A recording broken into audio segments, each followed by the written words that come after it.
যুক্তরাষ্ট্র ও ইরানের মধ্যে চলমান সংঘাতে গেল ১৫ দিনে ২০০-রও বেশি মার্কিন সেনাকে নরকে পাঠানোর দাবি করেছে ইরান।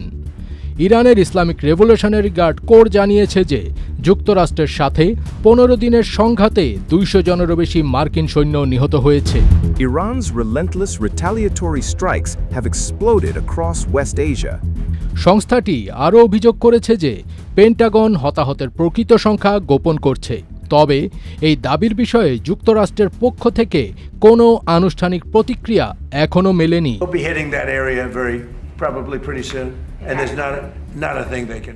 তবে স্যাটেলাইট থেকে প্রাপ্ত চিত্রে দেখা গেছে যে গত ১৫ দিনে ইরানের ভয়াবহ ড্রোন ও মিসাইল হামলায় মধ্যপ্রাচ্যে থাকা বেশ কয়েকটি মার্কিন ঘাঁটি ব্যাপকভাবে ক্ষতিগ্রস্ত হয়েছে। যেসব স্থাপনায় মার্কিন সেনারাও উপস্থিত ছিলেন। তাই ধারণা করা হচ্ছে যে আইআরজিসির দাবি সত্যি হওয়ার সম্ভাবনাই বেশি।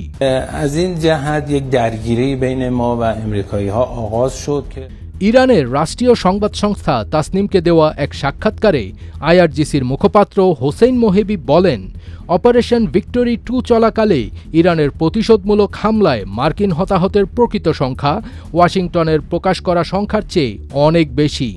ওই অভিযানে ২০০ জনেরও বেশি মার্কিন সৈন্য নিহত হয়েছে এবং আহতের সংখ্যা আরও অনেক বেশি।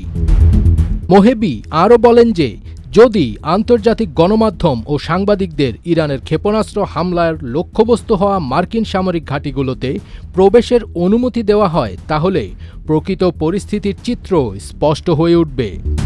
আইআরজিসির মতে অপারেশন ভিক্টোরি ২ এর আওতায় ৮টি মার্কিন সামরিক ঘাঁটিতে হামলা চালানো হয়েছিল। একটি ঘাঁটির অন্তত ২০টি স্থাপনা ও বিমান হ্যাঙ্গার ক্ষেপণাস্ত্রের আঘাতে ক্ষতিগ্রস্ত হয়েছে।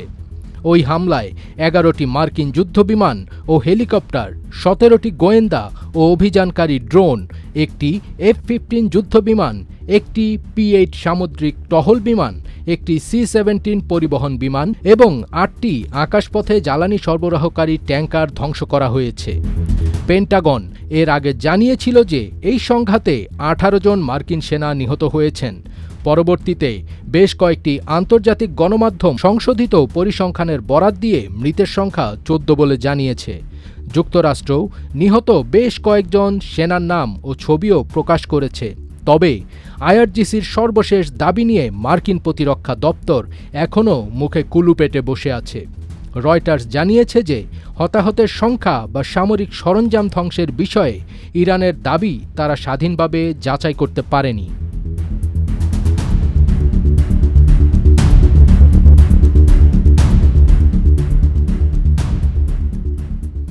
ফজবির তাজ, ATN বাংলা।